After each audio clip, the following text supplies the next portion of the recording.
Go to Gainesville, or the Rebels go to Gainesville. The Gators are already there. All right, I'm straight. Here we go. We got Florida taking on Ole Miss, maybe a little bit better game than we would have anticipated a few weeks ago. So Rebel fans, don't think this will be a walkover, because Florida, coming off a nice win against LSU, seems to be re-energized with Billy Napier going forward. This is our Rebels live show right here at the Voice of College Football. Appreciate you all stopping by. Leave those comments and questions there in the chat. Right next to me, Ruby Dreher. And then, of course, Leanne Herring, who's been with us since show number 1. And these are the two that make it go for us on the Ole Miss front. How we doing today? We're really good. I'm looking forward after a nice bye week and zero stress on Saturday. It's going to be a big week for the Rebels, and I think you alluded to it. It's a much bigger one than I think all of us anticipated even just 2 weeks ago. So. No, and Ruby's right. We kind of talked a bit, all three of us, a little bit before we're going on air. I mean, this is a Florida team that's re-energized. You know, the minute that DJ Lagway, like I said, you guys have heard me talk about DJ Lagway. He's a kid that we once were going after at Ole Miss, and rightfully so, out of Willis, Texas. Just a really dynamic high school player that has really just, I believe, changed this offense for the Gators. And yes, you know, I know a lot of people have been kind of talking that, you know, he's not as mobile and everything, but that kid, if you've watched him in the LSU game, even without not being 100%, is a big time playmaking, has a lot of big playmaking ability. So again, this Rebel ball club, and even Lane talked about it, you know, having DJ Lagway and having this re-energized Florida team really standing behind Billy Napier, which a team that was once ready to get, you know, have Billy Napier packed his bags. But I believe this is going to be an interesting ball game. You can't take lightly, especially with the newfound thing. You know, you got two quarterbacks right now, you know, that are really playing their best ball, their better ball at the tail end, trying, you know, for the Gators, we know, trying to get bowl eligibility here. And of course, for the Ole Miss Rebels, trying to stay alive and, you know, in their playoff hopes and keep them alive. For sure. And go ahead, Mark. No. You go, Ruby. Something else that I think we should mention is this Swamp is not an easy place to play. It's one of those infamous places, and just because, you know, Florida really isn't at their best right now, it doesn't mean that 90,000 Gator fans, especially in the tail end of a season, and it's going to be warm there, is going to make it easy for Ole Miss to go in there and dominate like they should. Yeah, the Vegas line is 10.5, and although that's fairly comfortable, we're seeing double-digit favorites go down each week. And all you have to do is be around this game a few years, and you know that we get to this point in the season and we think we have the playoff races and the conference races lined up, and exactly, oh, well, they're going to beat them and they're going to beat them. And so these two are going to be in the championship game and these will be in the playoffs. And okay, there's one or two games that we're kind of 50-50 on, but no. There will be a handful of games out there that we did not see coming that are going to blindside us. And I see another one in the SEC that we may want to tackle later in the show that could pop up and surprise some people. Not necessarily the one at the Swamp, but that is a candidate as well.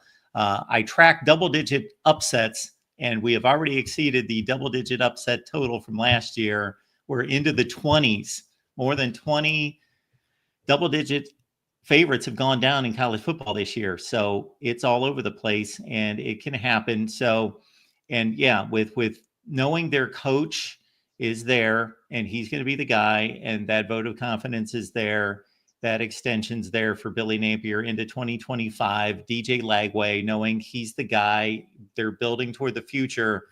They're in a dangerous position for Ole Miss because they're the team that's down, but they've got hope. They've got hope for the future. So it's not like Florida State where our season's over and we're going nowhere and half these guys are going to hit the transfer portal. The other half are headed to the NFL and like, we're out of here. No, there's a sense of, okay, this season didn't go great, but it didn't go as badly as a lot of people thought it would. And we are competing with a lot of teams that we weren't supposed to. Everybody was talking about us winning 3 or 4 games this year, and we're a lot better than that.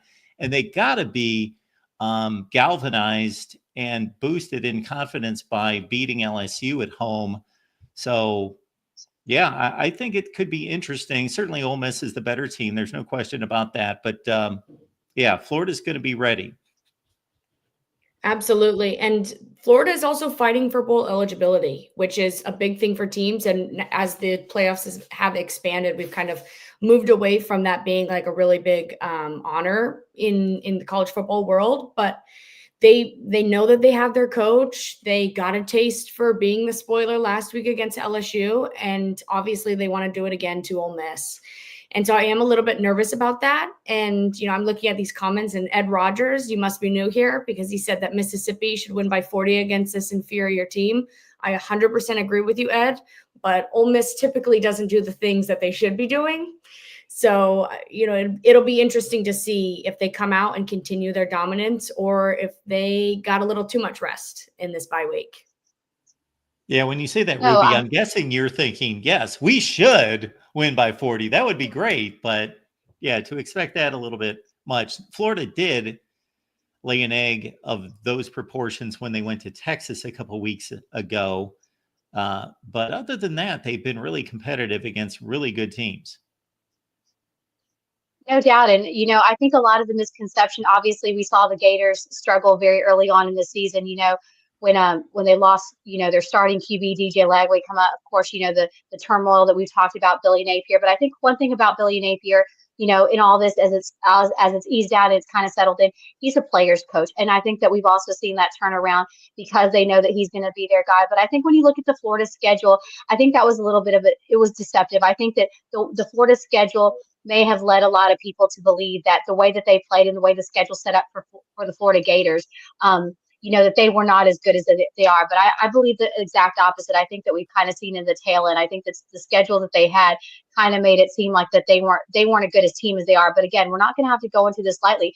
Their offensive line, like I said, has been playing extremely, extremely well in the tail end of the second half of the season. They've been setting up DJ Lagway. Again, we saw against LSU.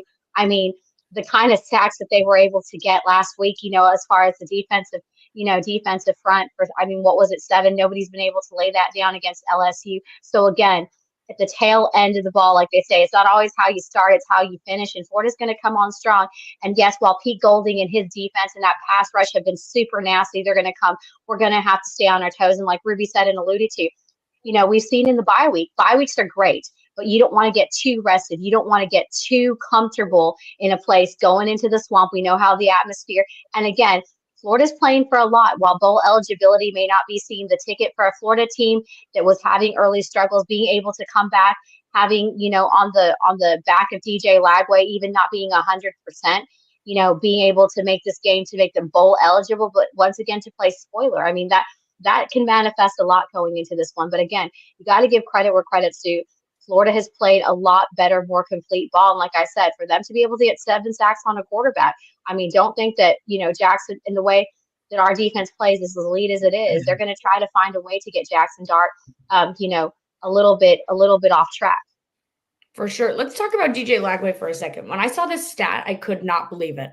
On deep throws, he's number 1 in the Power 4 and in the country. 99.4% effective passing rate on deep throws. So that's 20 plus yards. However, on anything else, he is a 47.9%, which is the worst in the country. So again, we've said it the past couple of weeks, it's just a mind-blowing statistic. The pass rush for the Ole Miss defense is going to determine the game. The defensive line, if they can get to him, put pressure on him, not allow those effective deep throws that he has, they can decide how much they want to win by. But if that Florida offensive line is able to give him a little bit of extra time and the Ole Miss secondary is challenged, 99.4% passing rate is just incredible. Yes. Oh, and Ruby, go ahead, Leanne. Sorry, and that's the thing about DJ Lagway. Him not being mobile is not necessarily a bad thing because he's one of the most accurate deep throw ball passers. I mean, but this kid has been this way since high school in Willis. Like I said, I've watched this kid since he was in high school. And it's really interesting to see because in the Texas circuits, he was a name that everybody knew. He was already an elite quarterback. And it's kind of interesting when you hear people talk about it, he's going to be really good next year. This kid, the thing about him, he works well under pressure, and he's done it since he was in high school. And then for him to take the Florida job, being able to get it by default, like I said. But again, you hit the nail on the head. This is another game, like I'm sure Mark will talk about it. It's going to have to be won in the trenches. I mean, it's going to come down to these your big guys up front on the defensive and offensive lines for both our teams. Because, it's like you said, it's a matter if the pass rush that we have that has been so nasty and so elite can demobilize already a hurt DJ Lagway, that's going to be big in this game, because as well as I've seen DJ Lagway be able to navigate, and we know he's not 100%. We saw it against LSU. His leg was wrapped. That kid is not as mobile, so that's why he had to depend on the deep throw, and he's accurate. I mean, that's his bread and butter. But again, that's another thing that I think Ole Miss will have to capitalize is continuing to win this game in the trenches. So my poor producer skills, I was trying to follow Ruby there. I had already pulled up the box score and I was headed in that direction. Then we started to kind of veer off of that. And then I went to the college football playoff rankings, and then Ruby kicked in with the stat on DJ Lagway. And so I'm only about 5 minutes behind, but yes, it's statistically proven right there. And it's funny, Ruby, because I was in a meeting right before I jumped online with you two, and somebody told me that. They told me, you may want to mention that DJ Lagway is #1 in the nation in deep ball throwing. And I said, really? And yeah, if you're only completing 50% of your throws, 13 completions in a game, and getting 226 yards out of those tosses, that's pretty good production. And I don't really know how to interpret that. I'm going to have to watch it, I guess, firsthand against Ole Miss on Saturday. I'm guessing that it's kind of the Jalen Milroe effect, because when Jalen Milroe, and he's still pretty much this type of player, but certainly was when he was inexperienced and when he was having his rough start with Alabama last year, is they basically decided this guy's got a rocket. And he's not only got a rocket, there are a ton of players at quarterback that have great arms, but they're not accurate. They can throw it 70 yards, but no, Jalen Milroe's got a deep throwing arm that's accurate. But we don't want to make him read too much. He's not Peyton Manning. We don't need him progressing through defenses and coverages. So basically, this is what Jalen Milroe is going to do. He's going to drop back to pass, and he's going to fire it long. And if that's not open, he's going to dump it off, or he's going to look for a lane in the line, and he's going to take off. He's only doing 3 things every time he drops back to pass. And so everything Jalen Milroe throws, and again, I'm going back to last season. He's progressed so much since then. But basically, he's dumping off a pass, or he's going to go for a deep route and shoot it downfield, or he's going to take off and run. And I got to think that they're doing something similar with DJ Lagway, just to simplify the offense, play to his strengths, not make it too difficult for him to have to read coverages at this point, and make it very simple for him. For sure. And you can see that this is how Florida beat LSU last week, is it wasn't the short intermediate throws. It was just deep balls. And I think that if I'm Pete Golding looking, defensive coordinator of Ole Miss, if I'm looking at how to kind of get DJ out of his comfort zone, is we've seen a lot of Suntarian Perkins, #4 for Ole Miss, has kind of played that QB spy for some of those mobile quarterbacks, but just make him blitz. Like DJ Lagway's a young quarterback. If you give him a lot of time, he'll make you pay for it. But other than that, he's going to get flustered. He's young. It's a big environment. It's a really good pass rushing team. And so just send one more. And if he beats you on the short throws, then adjust. But to start off, we've seen that Florida struggles when DJ is flustered. So that's what we need to do. No, you're right there. And I think, like we said, we talked about the defensive line of game 1 in the trenches. You brought up Suntarian Perkins. We talked a little bit about it last week. He's kind of been like that QB spy and everything. And like you said, as much as elite, and I've been on the DJ bandwagon for a long time, because this is a kid that I've watched. You said it right there, Ruby. He's still young. He's flustered. This is a high-pressured game for him, and he's not healthy 100%. Now, he's the type of kid, just like Jackson Dart on the other side. He's going to get in there and play because he knows what's on the thing. But again, he's not as mobile. Even if and you can't help but think that's going to be what Golding's going to go for. He's going to try to contain him because, like you said, get him in the deep ball. That's his comfort zone. That's what he's going to do. And I think the linebackers here, especially from Daugherty and Paul, they've already had tremendous seasons and been a great impact. So I think the secondary and the linebackers in this situation are going to be really vital in trying to help limit what DJ Lagway can do and try to get him in a pressure situation and put him up against the wall. For sure. And then on the other side of things, for that Ole Miss offense with big plays, is we're second in them.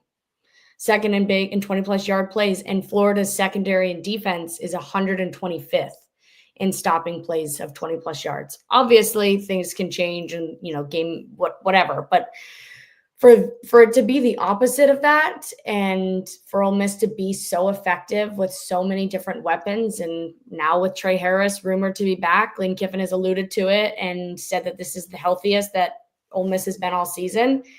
I think hit them, like with a lot of deep balls, and just until they make you pay, just keep doing it. No, exactly. And I think you got to get him off track. And you kind of mentioned, I think this is the healthiest offensively that we've been in a long time. And, we talked also about another key player, a big body running back, no offense to Parrish, no offense to Bentley, but being able to have Logan Diggs being in the mix as a possibility at running back. He's one of our big body guys. I think that that's going to get key, like you said, talking about a Florida defense that has improved, but it's also struggled. And I think, the offensive line, again, for Ole Miss is going to be key here, because it's going to go back to what I always say. You got to protect your guy up front. Jackson Dart, we all know what he can do. We know that he can get you on the ground. We know he can get you in the air, but it's a matter of everybody's got to stand on business. Everybody's got to do their job. So I think the offensive line has been really consistent, and I think they'll have to continue to win that protection up front in order for Jackson Dart to be able to, like you said, if Trey's back, and then we have Diggs in the mix, and being able to constantly leave Florida on their toes. Like I said, I think we've said it. I would like to see definitely the run game get into play here. Of course, I always say bringing the tight ends. Like, I just think that the best ball that we've played and the best impact that we've played, it may have not been the highest scoring game. And that's not what I'm worried about. I'm not worried about putting 40 points on the board. We're all worried about winning the game. So, I think at the end of the day, the ball distribution, I think we saw, having Trey similar to, what Jordan Watkins is. Trey can go have a day. But again, we got to get it to different guys, because I think that allowing to keep Florida defense that's, somewhat been responsive on their toes is going to be key here. And Leanne, we can always count on you to bring us back to the offensive line, to give those guys credit up front. So kudos to you. And also a good point, Ruby, in regards to the connection between the deep passing game, Florida's weakness, Ole Miss's strength, tying back to the offensive line is obviously you need excellent pass protection for deep routes, because they're long developing, take a lot of time to get the guys downfield, especially if they're making double moves.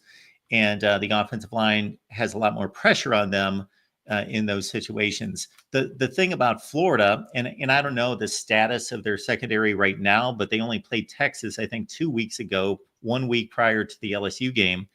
And I checked in on quite a bit of that game. They had their top 4 cornerbacks out of that game. Again, I'd have to check to see if they were back against LSU, but Texas just tore them to shreds. And yeah, Texas is better, but to have your 4 top cornerbacks out is not a great place to be. We do appreciate everyone being here at the Voice of College Football. We get together every Wednesday with all of you at 2 p.m. Eastern Time. We got Ruby Dreher here, of course, Leanne Herring, and myself talking Ole Miss football. Please leave those comments and questions there in the chat. Keep in mind that it's Thanksgiving week next week. So next week, everyone, Tuesday, are we going to make this official? 2 p.m. Eastern? Okay, 2 p.m. Eastern. So the 3 of us a day earlier next week. So that's going to be on Tuesday. And we would love everyone to hang out at the Ole Miss channel.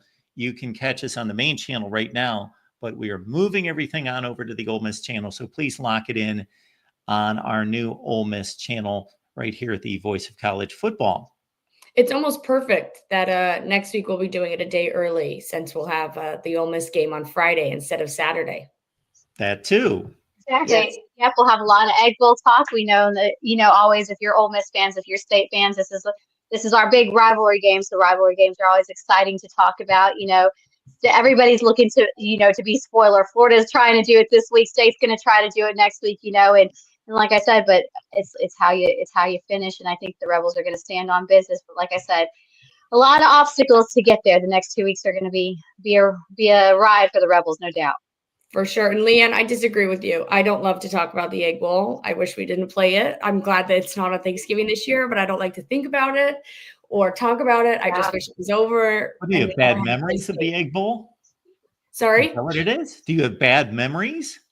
Not bad memories. It's just rivalry games are never fun. And you look at this Mississippi State, and I know we're jumping all over the place. They haven't won an SEC game. They're likely to finish the season 2-10. But if they beat Ole Miss, it'll be like they won the national championship. Sure. Exactly. No, that's true. And we'll have to hear it. And we'll have to hear it for the end of time. And it'll be that one game that they spoiled it all for the Rebels. And of course, we won't ever be as good as we really were. It was all, no, that's the part I think that none of us like to do. But I'm just glad, like you said, it's not on Thanksgiving. It's on a Friday. But yeah. I just bit my tongue because I was about to counter that by saying they're not losing to Mississippi State, but I'm not going to say that because stranger things have happened, as they like to say. For sure. And Ruby, I think our first conversation, I let you know that I was covering the first Thanksgiving matchup when they moved the game from Saturday to Thanksgiving, which I thought was a mastermind of a marketing move by those two universities, because Saturday's crazy. Everybody's watching all these other rivalry games across the country. So to move it off of Saturday, I thought was brilliant. And the NFL wasn't playing night games then. They were just playing the doubleheader. And so then, boom, you slot right in at 7, 8 o'clock at night, right after the NFL on Thursday night. And so this is the first time that they're moving back off of Thanksgiving, but they're playing on Friday. Well, 2020, they moved to Saturday because of the weird, I'm pretty sure that they moved it to Saturday because of a weird scheduling, and everybody was really excited. And then the next year we got hit with a Thanksgiving game again. But yeah, it's kind of a weird scheduling thing. I remember with my first year, I was a student in 2019, and that I was not in Oxford. I went home to be with my parents, and I told them, I don't care what we do on Thanksgiving, as long as I get to watch the Egg Bowl. And they were like, okay, cool. And our tradition is to go to the movies on Thanksgiving. And so I had to go sit through Mr. Rogers because they scheduled it wrong. And I'm sitting there watching the Egg Bowl. We get home. I run inside the house. I get home just in time to watch Luke Logan miss the extra field goal. The extra point on the field goal to lose that game. Oh yeah. I guess I do have a little bit of trauma with Egg Bowls to start it off. And too, now with that movement, I think it has a lot with Texas and Texas A&M now being in the SEC, going back to that traditional. I mean, because that was the game on Thanksgiving before they split, and they so now it's, I mean, Texas people are excited because that's a game that just has so much rich history. I mean, we centered our Thanksgivings around Texas A&M when I was young, growing up here in Texas. I mean, that whether you were even an Aggie or thing, that was just a thing to do, just like the Cowboys and all that. It's really interesting. I'm not a Cowboys fan, but anyway, yeah, it's really interesting to see, like you said, the marketing that's done, and that was a great game. I think for Ole Miss to be able to have that, because you mean like I said, it was traditionally Texas versus Texas A&M, which is about to come back, which will be an interesting heated game nonetheless. But yeah, for sure. And the other thing too with this new scheduling is Ole Miss this is only the third time that Ole Miss has played Florida. The last time beating them is in 2008 with the infamous Tim Tebow prayer crying message. I'm not really sure what to call it after the game. So it'll be a good one for a lot of weird SEC schedules. The last time they played them was in 2020, right? Yeah. And I think the series is split evenly. I think I was reading, it's like 12-12 on the series. So yeah, I mean, it's a split series. It's an interesting, weird series. Like you said, these are two teams that are both kind of, they struggled early on, and now, they're playing on two quarterbacks that are really good. I mean, obviously I believe that Jackson Dart, all bias aside, I think we can all agree is the better, more experienced quarterback in the handled situation. But I mean, you're talking about two teams who are facing a little fire early on and just kind of playing their a second better half. So it's going to be an interesting 12-12 split. But so many factors can go into it. And like we said, it's like you don't want to take the rest too seriously. You don't want to get too off your toes, too off guard, especially going into the swamp. I think we talk a lot about the statistics. We talk about the plays, the play calling, all the things on the field. But like you said, so many times we saw it at LSU, so many times. And And I mean, Ruby, you're in stadiums. We've all been in different stadiums across the country. You know, that can really be a mood shifter. I mean, we've seen it in Oxford. You've seen it on the road. Mark, you've seen it covering games. People don't realize it all. I always call those things outside of football that can really affect or shift the momentum of a game, especially in a place like the Swamp. For sure. And there's so many different storylines that go into this game that I've, as we've been preparing for this, thinking about of the beginning of the season when Billy Napier, the head coach of the Gators, was not doing well, and Florida fans and all across the league were talking about firing him. And that same old storyline of Lane Kiffin came back. And the other one too is Princely Umamielen, the transfer from the Gators that I just haven't seen anybody talking about. This is a homecoming for him, a return to the Swamp, and he was out a couple of games because of injury, but he's been back and just elite as ever. And I think that this will be, it's kind of a weird one when these transfers return home. Like you saw Juice Wells, the South Carolina transfer wide receiver who now plays at Ole Miss, but everyone, it's like, yeah, they're your teammates and they're your friends. And like, obviously when you return to the school that you were at, you want to do well and kind of show them that they should have treated you better or whatever it was, paid you more. But I'm interested to see how this environment goes for him, just because like, I think I speak for Gator fans when that one was a tough one to see go. And I'm sure that they would like to have him back, even if it meant like coming back for the last game. So it'll be good to see how vengeful he is in his return to the Swamp. No joke. And like you said, how the reception will be with him. And I mean, we talked about it with Arkansas when we got Pooh Paul. I mean, that was a big, void for Arkansas. And because even Lane alluded to it when Pooh was at Arkansas, I mean, he was a force against us and made it really difficult, obviously, to win. And now, the tables are turned. So like you said, there's a lot of, I mean, we've seen it a lot, especially with our team this season, about how many transfers, going home or having roots. I mean, the Georgia kid got a lot of flack, for celebrating after that game, with one of his high school teammates from Buford, and Kirby was not happy about that. And, but you can see it for what it was, and I get it, but like you said, it's just really interesting. But I mean, when you were talking about that right away, the Georgia kid came to mind, that was getting a lot of flack because all that video that he was celebrating and all that stuff after an Ole Miss win, so it's really interesting. But like you said, yeah, Princely is a kid that has been impactful. I mean, he was an instant impact player coming from the portal. You kind of never know how portal kids, just much like high school kids, are going to translate. But he's a kid that's been really vital for us. I mean, we've seen it. A lot of the strengths, especially on our defensive front, have been from Lane going into the portal and investing in there. And that's been a big uplifting thing for this team. For sure. He also has an elite Twitter account, which is he's one of my favorite follows. He's always trolling people. So I've been keeping a close eye on anything that he has to say this week ahead of his old teammates. Yeah. Disputed national champions, Florida fans, you show up in this book quite a bit. So this is a historical look at the 1990s, but it's so much more than that. So I break down every season during the 1990s. Why the 1990s?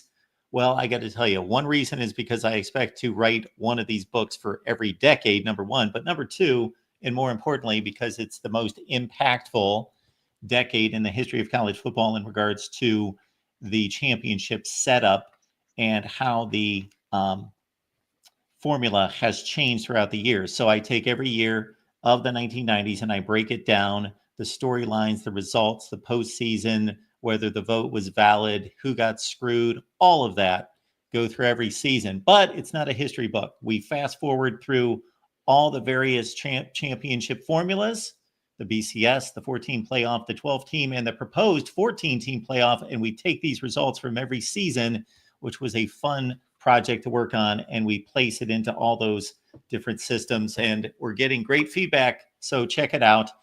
Disputed National Champions, you can find it right on Amazon.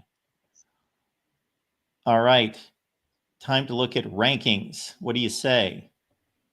The latest, well, yeah, in terms of trying to figure out what the committee is trying to tell us, and I had them here.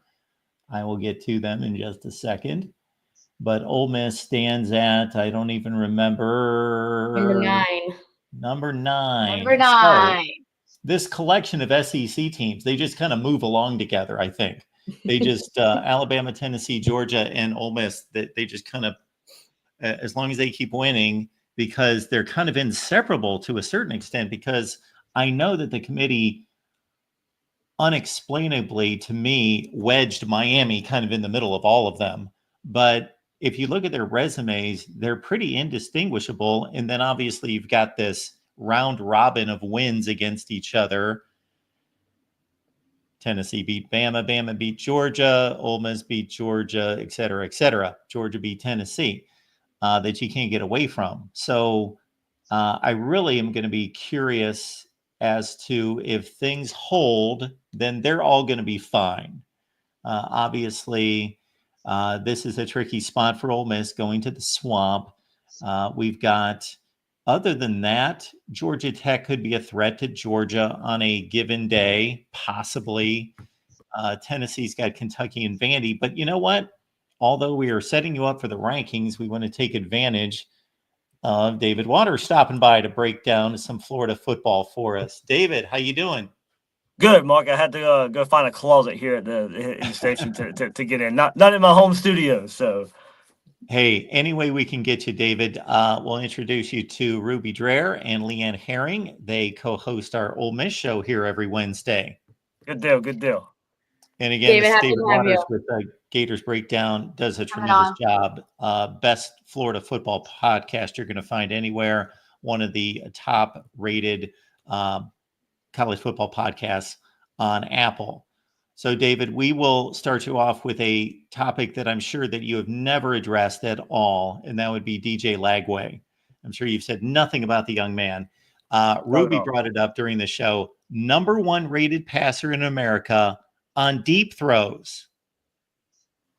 Yeah, that's been the difference in this Florida offense. If you go back before DJ Lagway, you had Graham Mertz, who was, kind of had the nickname Captain Checkdown, but that was just his game. He could not connect on the deep ball like you have seen from DJ Lagway, and it certainly made a difference in this Florida offense. It is a lot more explosive now. Now the consistency isn't there, but it's made up for with the explosivity that DJ Lagway will hit his receivers down the field with. And look, he's got that mindset. He looks deep first and then comes down. That's just his mindset. That's the way he wants to quarterback in an offense. So, and look, and I thought Mark, he showed a lot of maturity, showed a lot of growth last week. We know he's hampered by that hamstring. And he had to stay in the pocket, and he delivered some throws. He had pressure all around him from LSU, and still being able to catch or get the ball down the field to allow his playmakers to make plays on the ball. So I thought it was a big week for him last week, not just because he was on the field, but because he was on the field limited and was still able to hit that deep ball down the field. For sure. I'm David, going to turn it over to these two because they are resident Ole Miss experts. Sounds good. Would it be safe to say with 47.9% accuracy rate on everything but deep throws that DJ Lagway is Captain Can't Check Down?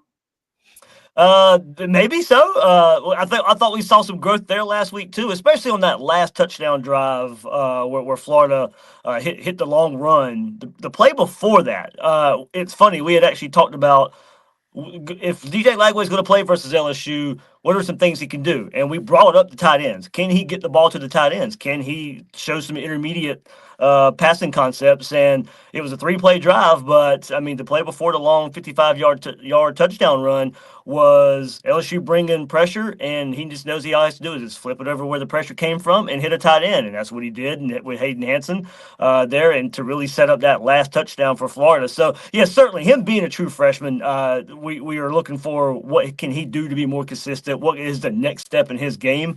And that's where the Florida offense is going to take its next steps and being a more consistent offense is for DJ Lagway to get more consistent. But as I said, he's been able to make up for it with that explosivity. So, yeah, certainly the last 2 games of the season, hopefully Florida wins one of the next 2, gets a bowl game and gets those bowl practices as well, where you can kind of build on what DJ Lagway has already shown us.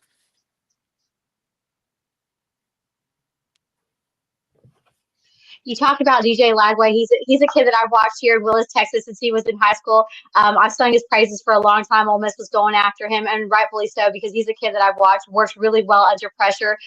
Do you think that when DJ Lagway was, became the guy And, with all the stuff that was going on with Billy Napier, do you think that kind of changed the drift in the mindset that, that there was a change as far as, there was more consistency, Billy was going to stay? Do you think that kind of was a shift in the momentum? Because you've seen this Florida team that struggled early on in the season, but, with these starting seasons now, it seems like they're really playing a lot of different ball. And, especially even though DJ Lagway is so young and he's a true freshman, do you think that stability helped keep Napier, intact in his job and really, rally the troops around this guy to make a difference here? Yeah, I think so. I think his success, his demeanor, I think it does spread throughout the whole team. I think, Florida's defense, still not one of the top defenses in the SEC. They have started playing a lot better in the second half of the season. But, Florida's offense wasn't necessarily the problem so far under Billy Napier. It's the defense hadn't been able to come along. But I do think now with DJ Lagway out there, there's this belief in the whole team now that, hey, he makes us better. So we got to rally. And look, you saw it when he went down versus Georgia. The whole team was out there, really, trying to lift his spirits up. And I think this team really respects what he's been able to do as a true freshman and keep Florida in games, keep Florida now winning a game versus LSU and kind of give some hope for the rest of the year. I do think he's been a lightning rod. He's been very polarizing for the whole program in general, not just the football team. But yeah, I do think he's kind of been a rallying cry for this team to go along with Billy Napier and say, hey, we want this coach to stick around. He's got his quarterback. Let us see this through. For sure. And David, I think from an outsider looking in, we've seen, across this season, a little bit of whiplash from Florida fans about their belief and feelings over Billy Napier. Obviously, the win against LSU was big last week, but what would it mean for the program going forward and for Billy Napier's tenure as a coach there to get this spoiler upset over Ole Miss this week? Yeah, I think it would change the narrative a bit, and it would at least even more for Billy Napier, for Scott Strickland, the AD, and the program at Florida making the right decision to build this way. But for Billy Napier, it certainly would be a huge narrative change because he finally got off the snide a little bit last week with beating a ranked team in LSU. But now it's, can you do it again? He's had this. You go back to year one, he opened up the season with a big win over Utah. That was the only ranked win of that season. Last year, one win over Tennessee was the only ranked win. Now, so far this year, it's been LSU. Well, can you do it again? Can you do it back to back? Can you build momentum in that kind of way? I do think, momentum and maturity. I don't necessarily think that has to equal an Ole Miss win, but you can't go out there and look like you did against Texas a couple of weeks ago. Florida needs to play well in this game to kind of keep that hope up a bit and ending this season on a high note. So, but yeah, I think a win here. Look, some of the fan base still not really jumped on board yet. And, of course, before Billy Napier got the vote of confidence, it was Lane Kiffin in Florida, Lane Kiffin, Florida, Lane Kiffin, Florida. If he goes out there and lays an egg against Lane Kiffin, of course, you're going to start, hearing the boos. You may even start hearing Lane Kiffin chants in the crowd or whatever. But it would really mean it would give Florida and him a shot in the arm. And I do think, Florida's kind of turned their page in recruiting a little bit since that win versus LSU. And I do think it would just kind of send a signal that, hey, this thing really, really is headed the right way. And it would signal that to the rest of the country, not just Florida fans.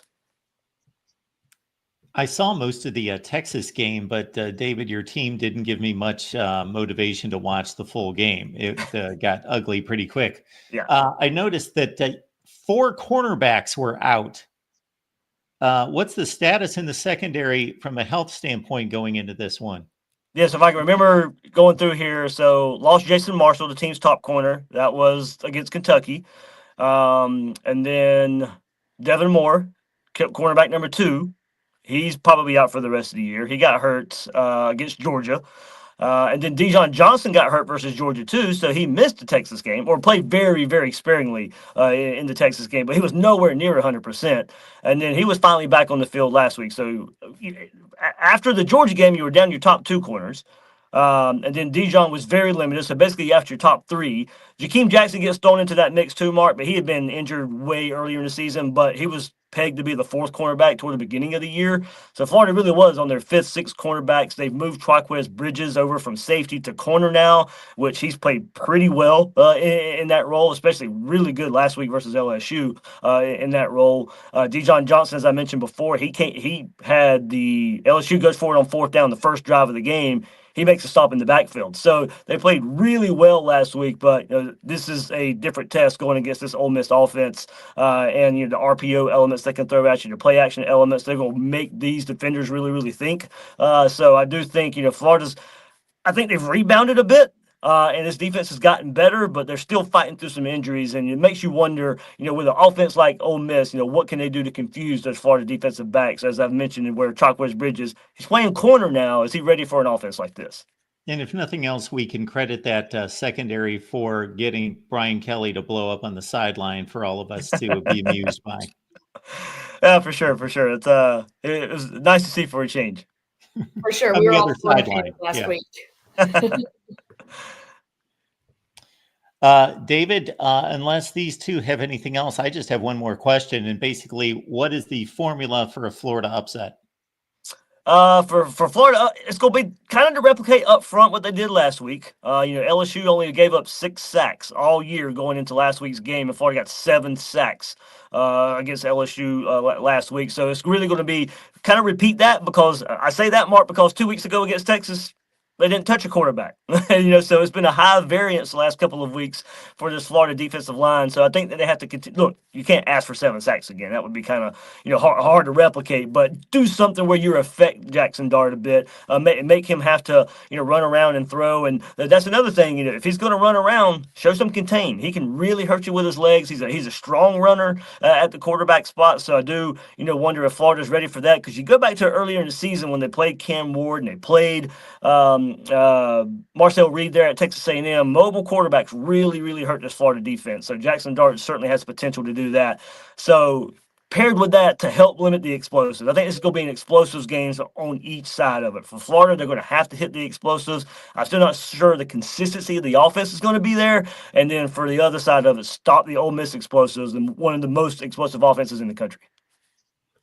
Great stuff. And College Football Playoff Committee, I know it's a long way off, but if they would pull off this upset and beat Florida State, which that's obviously like beating a high school team at this point, but 7-5, if you're doing your homework and really looking at it, they probably should be ranked.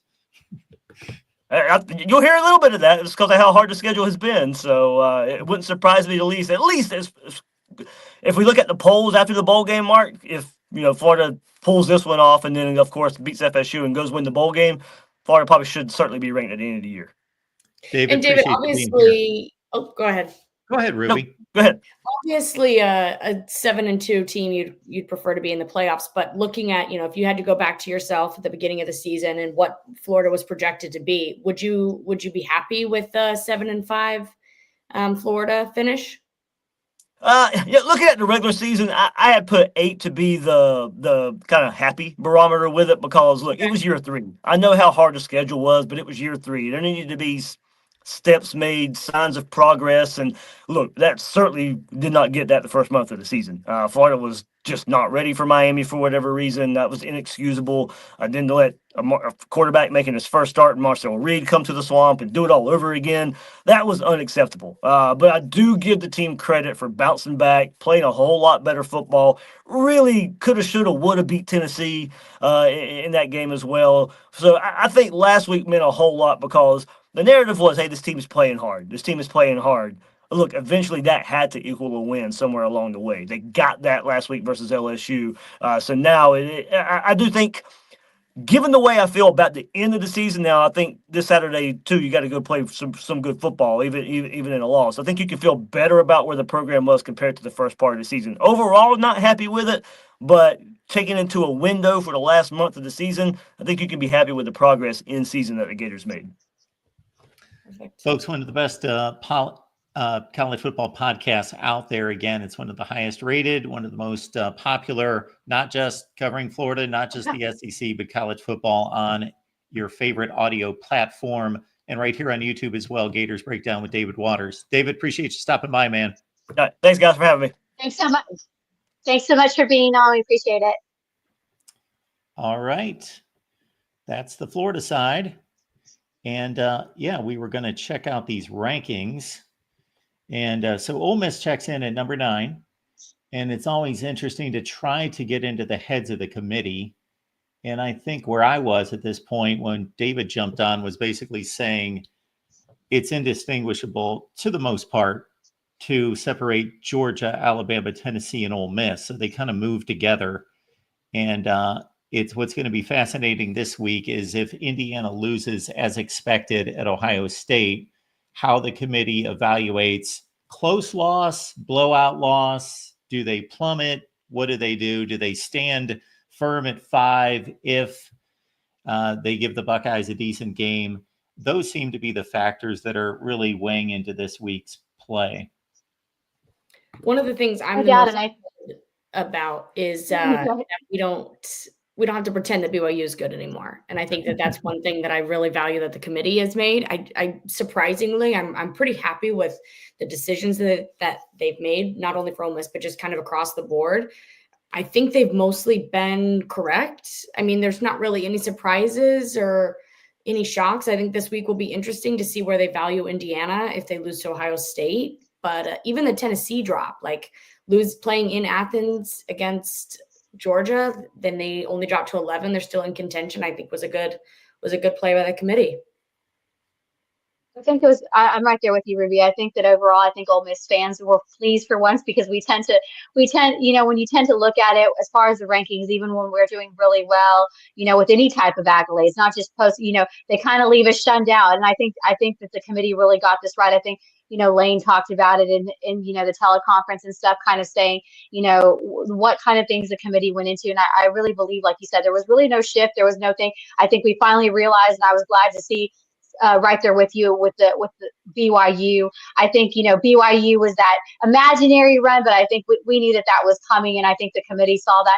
But I think for once they got it right with Ole Miss as far as where Ole Miss stood, and they talked about it, the way they played against Georgia went in, the strength of schedule, how Jackson Dart's been playing. So I think right now the way we see it is there wasn't any big surprises. I feel like the committee has got it right, not just because Ole Miss, but I think Ole Miss finally got the credit that it deserved as far as the rankings. But like you were alluding to, Mark, Ole Miss, Georgia, Tennessee, they all kind of move in one because one beats the other beats the other, and it's just kind of like this consistent circle. But I think Ole Miss right now, is right there. But again, they're going to have to close out strong because I think, like you said, if Florida were to upset or by chance, we go to Florida, but Mississippi State were able to pull up a loss, I mean, like we said it here, it would be the end of a really, really good run for Ole Miss. But again, I think the committee did really well this week, and I think that they got it right.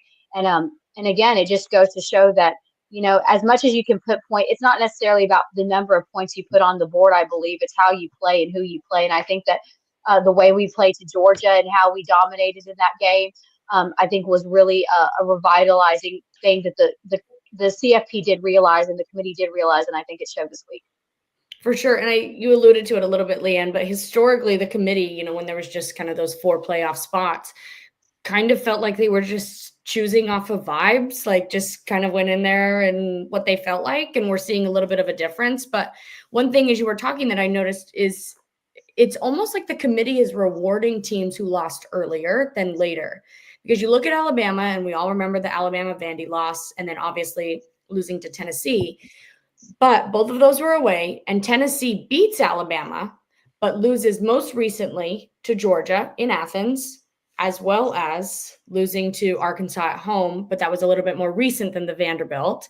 Or I guess it was the same week, actually. So it is interesting to see the Tennessee, that many spots down from Alabama. But then obviously, like, the committee can't put Georgia over Ole Miss. So as we're starting to get to the last 2 and we're kind of away from some of the big games and marquee matchups, it is interesting to see them drop, that far off of Alabama, despite beating them. No, exactly. And like you said, Alabama's still hanging in there. I mean, even with the struggles and even not being the Alabama that we're used to seeing, I mean, they're still hey, but I mean, you're also talking about when you talk about bowl season before we had, the expanded playoff, a lot of it has to do, postseason has to do with the business end of it. What 2 matchups can you bring? What two student bodies can you bring that are going to bring in something?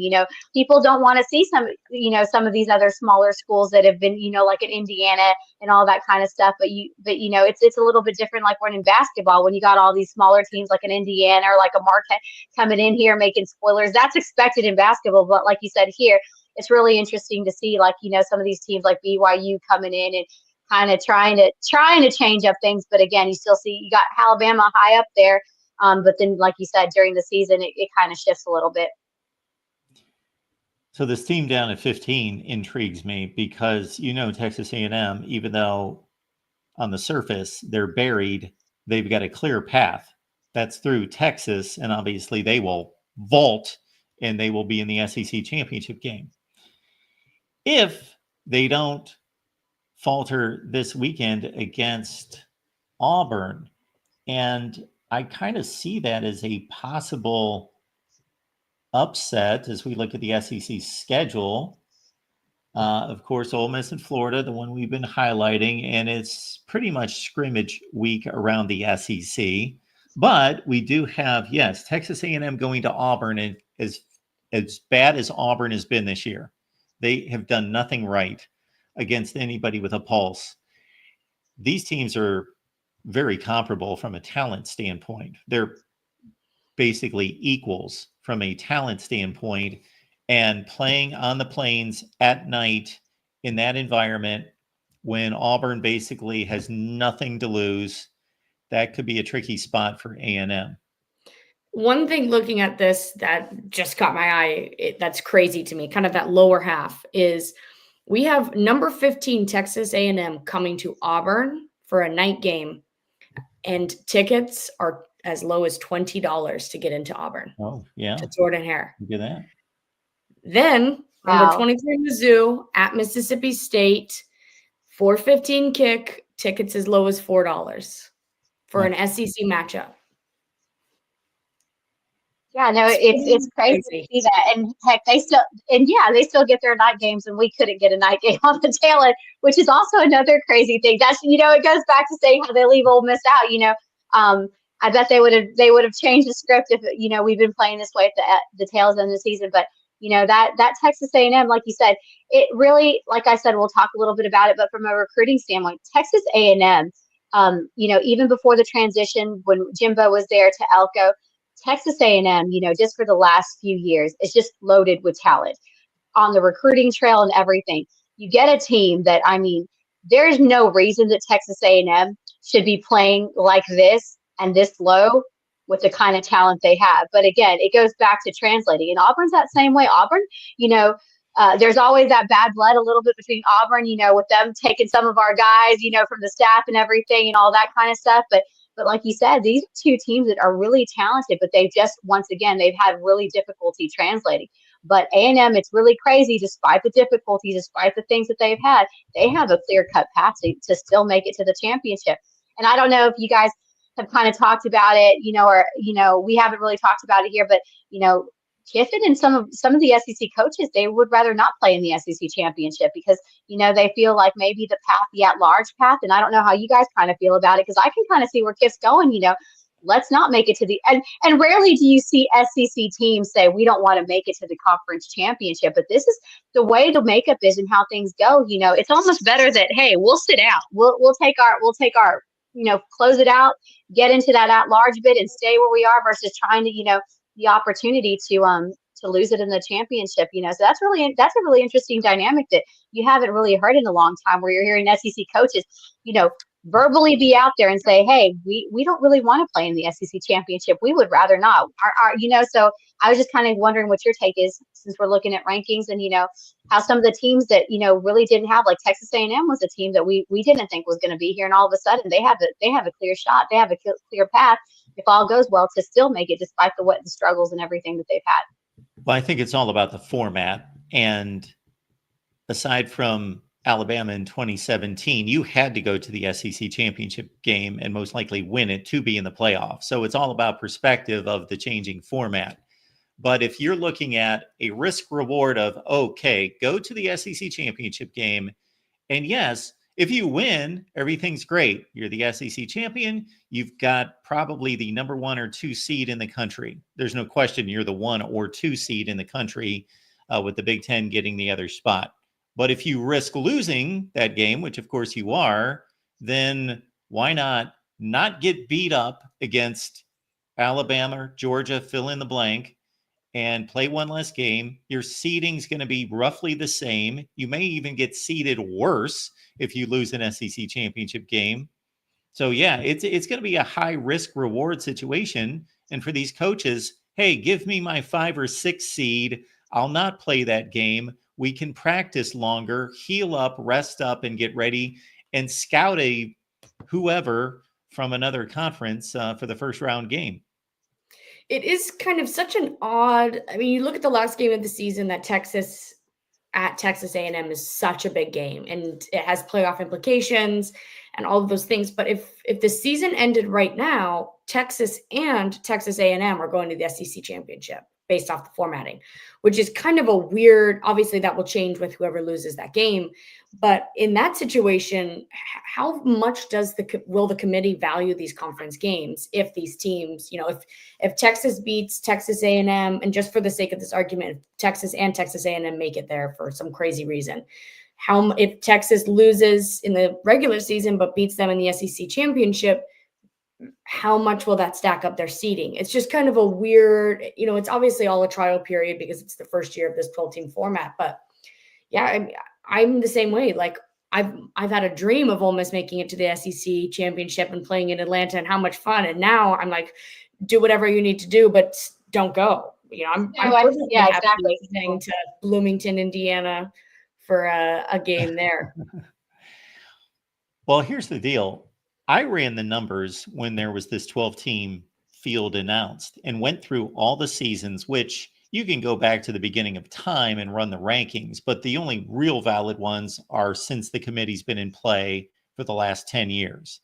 And again, it's fun to look at before that, but it's really, you're looking at AP rankings that are different. But the committee's been in play since 2014. And if you run all those seasons and you look at where teams that lost conference championship games, where they stood before those conference championship games, almost all of them were safely inside the playoff window. And once they lost, they dropped out of the playoffs. Now, the next thought is, would the committee still treat it the same? Because then when there was only 4 teams going, they probably just, okay, you're number 10 in the country, you lost, you moved to 15. Now they would have to think, okay, it means something where they're ranked. It's the difference between a playoff and a non-playoff. Are we going to penalize this team for playing an extra game that all these other teams in their conference, let's say Alabama loses the SEC championship game, the Tennessee, Georgia, and Ole Miss didn't have to play. Are we going to penalize Bama for that? And I don't have an answer for that, because I don't think there's a perfect answer, because on one hand, yes, you're penalizing a team for playing one of the best teams in the country and losing. On the other hand, it is a data point. It is a game. And if you're rewarding the team that won the game and evaluating their performance, well, you got to be fair and evaluate the performance of the losing team. So I think the answer is, if you go to a conference championship game, just don't lose by much. Just keep it close. Otherwise, if it's Wisconsin, Ohio State in 2014, 59-0, then see you, you've just exposed yourself. And I'm right. Yeah, I agree with you, because I think that's what we saw with, the Ole Miss getting a bump in the ranking. I think had Georgia kept it a closer game, had we not been as dominant as we were, I don't think that the committee would have been so easy to put us that high up, even in a loss to Georgia. Had they kept it close, had it been, a more narrow margin. I think that the fact that, like you said, and that's another instance where I think, the committee got it right here, because we were able to showcase and how we play on the field and how we dominate. And I think that was a good resume builder, because I really believe that had we not played Georgia the way that we did, and had we not taken control of that game, and Georgia would have kept it close, and it would have been an LSU, similar to what we saw in LSU, just one play away, for being undefeated kind of situation. Even with the loss, I don't think the committee would have been as gracious, because they just historically aren't to Ole Miss when we're in these type of situations, when we're in that playoff contention. I mean, Ruby can speak for this. I think we all can kind of speak for us. We don't always get the love we deserve, and that's hard. I mean, you don't want to sound like a biased person, but like now, I think after that this Georgia performance, it really just opened up the floodgates. I mean, now we see about our guys getting for all these postseason accolades, and not that the guys are focused on that. Jackson Dart will be the first one to tell you, I'm looking at winning a natty, Heisman, all these other things. But I mean, that Georgia game just really set set the tone as far as now you see not just the CFP giving us accolades, but you see our individual players being up for all these big, huge postseason awards. Where I don't think we've ever seen Ole Miss really, really had that many guys be in the conversation, for all these postseason awards. I really think that Georgia, the way that the Georgia storyline really has been beneficial in opening the eyes for when it matters, right here, right now. For sure. And last week, I mean, you started to see it and on College Game Day, Desmond Howard and Nick Saban talking about Ole Miss as the team to watch. And Desmond had so many favorable things to say about the players and Jackson Dart and what it meant for the team to defeat the beast being Georgia. And a part of me is like, yes, finally, people are talking about Ole Miss in a favorable light. And like, yes, we are that good. Yes, we are the underdog. But then the other side of me is kind of like that rat poison of like, everybody shut your mouths. Don't jinx us. Like, I don't want to go to the swamp and lose by 30 because you guys have been saying nice things about us all this time. So it is that kind of middle of the row of like, yes, finally we get the flowers, but at the same time, it's like, let us keep treating us like the underdog because we've proven time and time again. That's where, especially Jackson Dart, like back Jackson Dart into a corner and, take him out of Heisman contention and say he isn't focused and all of these things. And that's how we win games. Yeah, no doubt. That's where they play their best ball. I think and the players said it, when you put us up against a wall and you completely, shut us out, that's the best ball that they play. And I think that, like you said, and that's the thing about a rest week, you can't get too comfortable. So hopefully the momentum and everything, they're still going in there like they've lost more games than they've won, and we'll see it because, like you said, the last thing we need to lose or jinx it after everyone's been nice to us is go in the swamp and get hammered. Mm-hmm. Ole Miss Live every Wednesday, everyone 2 p.m. Eastern time, but Thanksgiving week will be here on Tuesday. So join us next Tuesday. And I think Leanne's going to leave us with some recruiting news and notes. Yep, we will wrap it up super quick. Like you guys know, we're portals fixing to open up, signing days just away. So we've already talked about, we had a couple of flips last week. And of course, over the weekend on Saturday, former LSU commit, our first interior offensive lineman, Devin Harper. He's also out of Shreveport. He flipped to Ole Miss. This is a big game for Ole Miss. I can't say physicality, size. I think he's about 6'5", 213. So this is another exciting start to, heading into the tail end of recruiting. So I believe there'll be some more flips. We saw Deuce Knight. Lane Kiffin was out there looking at Deuce Knight. That's another guy we've been talking about, a quarterback, Mississippi roots. Went off a little bit, committed to Notre Dame, flipped to Auburn, and we're looking to flip him back. So Lane was out there this past week, but there's a lot of flips coming. Tyler Miller, another LSU commit, another big body offensive tackle, 6'5", out of Laurel, Mississippi, is another guy the Rebels are really hot on right now that we seem to be making a lot of segues that we're hoping that we're going to flip him from LSU. And of course, you can't talk, since we're all talking about Auburn here, another guy that the Rebels are really, really, really pushing for and have really been doing the groundwork. And there's a lot of positive things going on there is with Auburn commit Jared, 6'6.5" edge. When you look at this guy's film, guys, if you haven't already seen it, Rebels, if you haven't seen this guy, you can see why we want to take him away from Auburn and put him in this elite defense. I mean, Pete Golding is going hard on this kid. He's extremely physical. He's got this quickness in the trenches despite his size. I mean, when you talk about an edge, you really don't talk about a 6'6.5" edge with that kind of weight on him. So again, Jared Smith, 5-star kid that we're looking to flip. I'll be heading in the road here. It's playoff time, not just in Texas, Georgia. We got a lot of Rebels we're looking at. So I'll be heading to Houston on Friday for a Atascocita versus Pearland. Of course, you guys have heard me talk about Atascocita, our guy. Running back that's going to be recruited by Ole Miss as a running back, but right now he's playing quarterback. He's just really phenomenal. Carde Mack, I mean, I call him the shapeshifter. He's a Barry Sanders. I mean, if you've watched our show, I could go on and on and on, and I'm trying to wrap it up because I know we have time. And then, of course, on the other side, we're looking at a non-ranked corner, also 2026 out of Pearland, Joseph Credit. He's a guy that we've already put an offer on the table. I'll be excited to him. I haven't watched his film, so it'll be exciting to see him on person. But again, as Ruby can attest, she's worked in recruiting for Ole Miss as well. It's a long, long way. What do we say? That it's a long way until what was our new phrase that we're gonna until we cash the checks? Yeah, can't say anything until that check clears. That clears, and that's Australia, right? But Rebels, like I tell you, get excited because there's a lot of things. I expect that we're going to get these flips. I believe that Tyler Miller and Jared Smith will eventually be Rebels. But again, there's still a few weeks to December, a lot of exciting things. Hopefully we'll have some more news for you on our Tuesday show. So don't be surprised if the Florida Gators get upset and chomped by the Rebels that we don't have some flips. But again, a lot of exciting news on the recruiting trail, and look forward to sharing more with you. Thanks, Leanne. A lot of Grove Collective work being done. They've been busy. No Ruby. doubt, no doubt. So, Ruby, have a great football weekend. We know that you'll be on location in Columbus, so that should be an exciting trip and maybe a good ball game. I don't know. I'll just be on the sidelines watching the swamp. And Ruby and Leanne make this all go. So join us each and every week. Next week on Tuesday, everyone, 2 p.m. Eastern. See you then. Thanks, guys. Thanks, guys. Hotty